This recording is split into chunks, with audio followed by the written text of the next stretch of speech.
Merci Seigneur Jésus pour ta présence. Nous allons prendre quelques secondes juste pour nous recueillir devant la présence de Dieu. Seigneur, il y a tellement de choses, nous voulons te dire merci ce matin. Merci Seigneur parce que nous sommes en vie. Merci Seigneur, ta présence est en nous. Et dans ta présence Seigneur, il n'y a pas de place pour la peur. Il n'y a pas de place pour l'angoisse.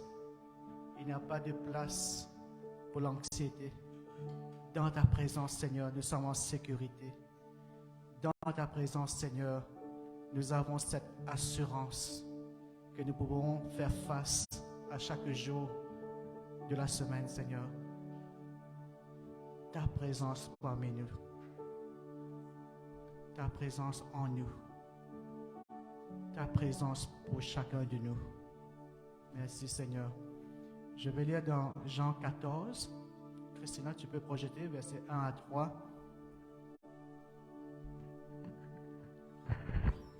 Que votre cœur ne se trouble pas.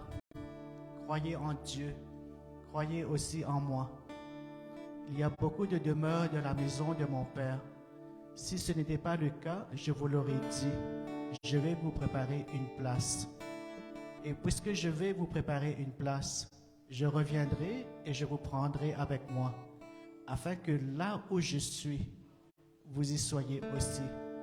Seigneur, merci Seigneur pour cette belle promesse que tu nous donnes ce matin. Que dans ta maison, Seigneur, il y a une place pour chacun de nous, Seigneur. Il y a une belle place que tu as déjà préparée pour chacun de nous.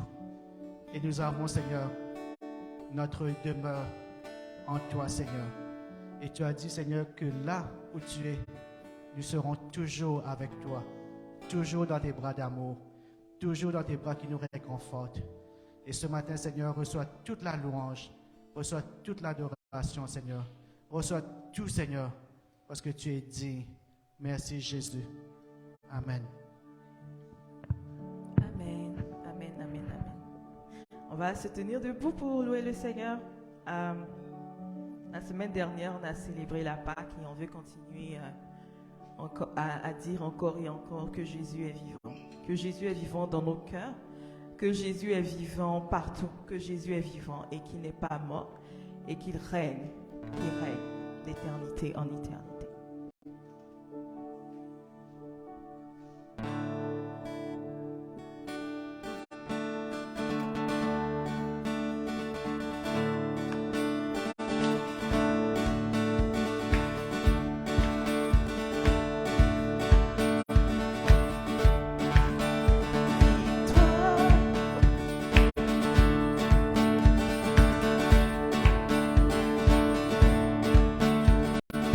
Be